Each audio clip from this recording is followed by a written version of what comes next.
Hey, what's happening, guys? We are back with the solid state Tesla coil. This again is a Slayer exciter design, and it is incredibly simple. And I'm just playing around with it. I've got it semi-tuned. Let me turn it on for you here. Hopefully it doesn't blow the camera out.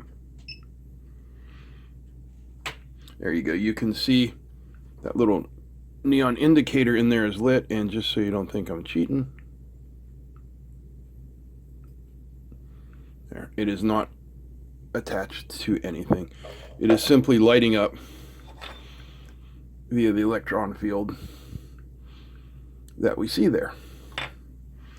Now, I'm running this currently at 12 volts, and we're pulling about a watt. We can adjust this and tweak it a little bit, and I've added a couple of features to help us do just that. Okay, let's start out and talk about construction of our Tesla coil. So first of all, this is 18 gauge household wire that I stripped the insulation off of. That's about 14 inches and is wound in a spiral. It is about 3 high. Oh, I don't know, 50 millimeters in diameter. Now, our secondary coil is a 3D printed core, and then it has 28 gauge magnet wire wrapped around it, I don't know, about 1,000 times. And it seems to work good. It's just, we're just stuck on top of this box here so that I can get the wire up through the bottom. All right, now let's talk about the circuit in and of itself. So first of all, we have power coming in from the power supply. You can do this from a battery too, it doesn't matter. Then we have this big honking orange capacitor that B Blood sent me from Florida. This is 1,000 nanofarad at 200 volts. And what that does is that just gives the circuit the inrush current that it's going to need to initially charge up that coil. It doesn't have to be this big, but depending on your switching frequency, you're definitely going to want to use a polyester cap as opposed to an electrolytic caps. The E-caps just don't switch as fast. Now, for our oscillator, we are using the TIP 41C, which is an NPN transistor that has a higher Vmax on it. So it's good for 100 volts collector base voltage and 6 amps of collector current. So it's perfect for what we need here. And the pinout of this is starting from the left. If the labeled part of the IC is facing you, we have base, collector, emitter. Let's start with the emitter. The emitter goes to ground. That's it. That's all there is to it. The collector goes to one side of our coil. Now, the base is where things get interesting. To make this thing oscillate, we need to initially give it a positive voltage on the base. Most of the circuits you'll see online call for using a 10 to 22K resistor. I put in a 10K potentiometer trimmer pot that will allow me to adjust that voltage onto the base. Now, you also see this magnet wire coming in here. This also goes back to the base, and this is how we get things to oscillate. So, like I told you, when we initially fire up this circuit, the first thing that's going to happen is this capacitor is going to charge up.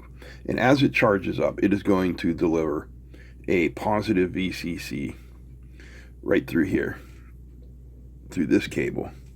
This is the other side of our primary. That is going to charge up the cable. It's going to come back down here.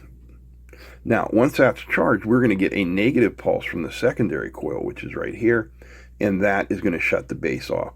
So basically what is going to happen is we're going to get a positive pulse going up to the coil. That coil is going to inductively charge the secondary coil in the opposite polarity, which is going to send a negative pulse down here and shut the base off. And that is what is going to allow us to oscillate. Now, the LED here is reverse bias. That is, the anode is down here to ground and the cathode is going up to the circuit. What that is doing is that is clamping the voltage coming off this secondary so that we don't blow up our transistor. All right.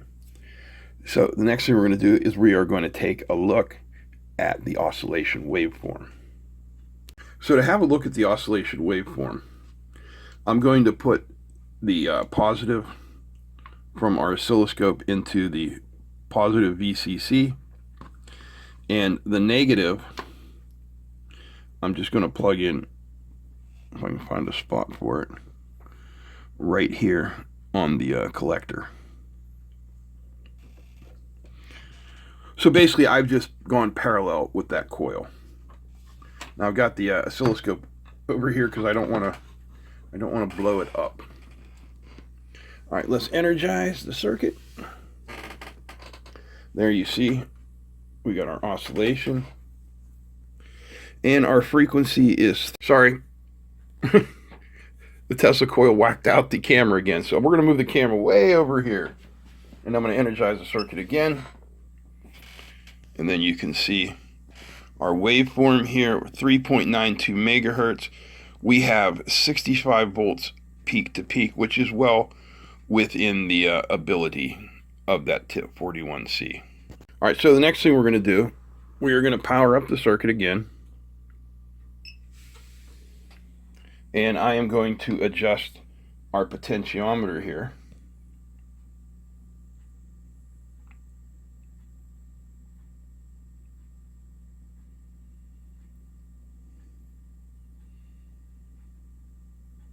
Well, that just killed it completely, didn't it?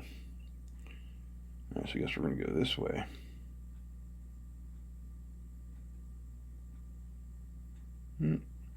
Looks like we're getting the best waveform out of it, almost at the 50% mark, which is fine. All right, so the next thing we're going to do is we're going to adjust our incoming voltage. So hang on for that one. All right, so we've taken our power supply, and I'm using the nice new Matrix MPS 100C. We've taken it up to 24 volts. All right, going to power up the circuit. And frequency stays the same, and we're at 51 volts. Now, I don't have a heat sink on here, so I'm going to turn this off before I blow some stuff up. All right, 24 volts. Get this out of the way here. Far, far away. Far, far away. And what I'm going to do is I'm going to put our neon indicator, just, I don't want touching anything, just kind of sitting there, and we'll see what we get. Oh yeah, it's lit very nicely. So,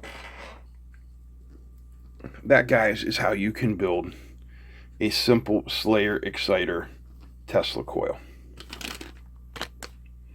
You can stack as many of these in parallel as you like to dissipate heat, but a heat sink is a much better way to do it.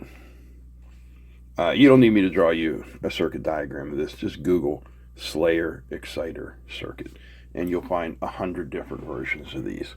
Other things to keep in mind: you can use a Zener in place of this. You can use a regular diode in place of this. It doesn't matter. You just need something there reverse biased to clamp the voltage there at the base. You don't particularly need to use a potentiometer here. You can just use a resistor.